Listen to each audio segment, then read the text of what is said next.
Ce matin, en terminant l'émission, je m'en vais tourner des ramen, dont un avec mon ami Ricardo. Oui! Mais c'est mon ami et cette amitié-là s'est faite de façon assez spéciale. Je vous raconte. Raconte-moi tout, Marcou.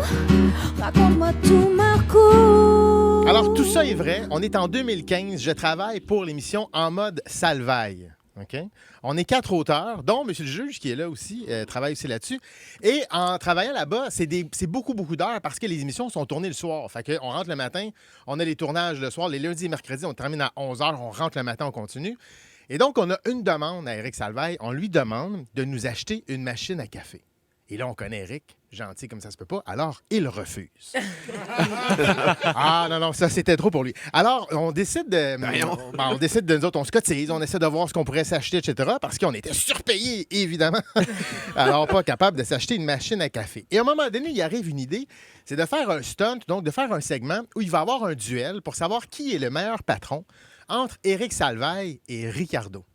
Et là, ça naît comme ça. On décide de lancer donc des idées pour que Éric filme des initiatives qu'il prend dans sa compagnie. Ouais. Et Ricardo le fait de son bord. Parce qu'à cette époque-là, Éric Salvaille, il possède une compagnie de production. Absolument. Il fait plein de shows télé partout à travers le Québec. C'est une grosse entreprise. C'est une grosse entreprise. Et donc, on lance ça. Et moi, je suis en colère parce que les initiatives qu'il prend, c'est complètement faux. Ah ouais? Absolument.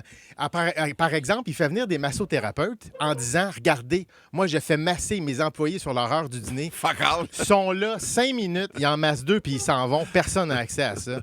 Il organise un voyage à New York, je le mets entre guillemets. En fait, c'était ses amis qui travaillaient là. C'était booké bien avant la création de ce stunt-là. C'est complètement faux. Et moi, ça me te rend fâche. dingue. Et donc, je me glisse dans le bureau d'une recherchiste et je vole le numéro de cellulaire de Ricardo.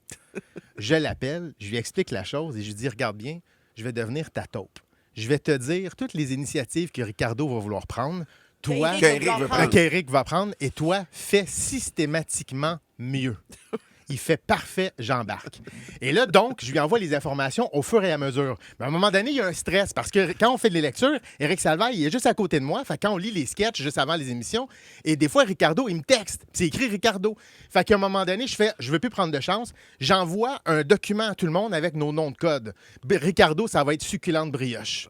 Sa femme, ça va être le muffin. Moi, c'était aigle fin. Fait que là, on se parlait en code et j'y envoyais tout ça en échange d'une machine à café. Ben oui! Alors, je lui envoie tout ça et un soir, on part devant son entreprise et on tourne l'échange. Je lui remets les derniers documents à Ricardo. Lui, il me remet une Nespresso Turboline écœurante, une super machine à café.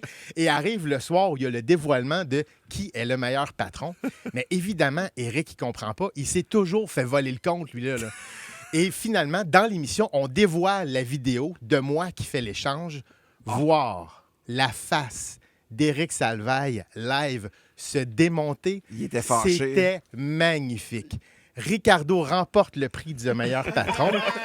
Et le lendemain, Éric passe devant moi puis il me dit, tu sais, Étienne, va falloir un jour que je t'explique comment ça marche le monde du showbiz.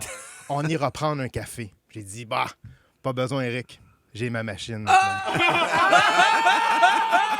À la fin de la tournée, à la fin du projet, c'est que tu as gardé la machine? Je l'ai vendu.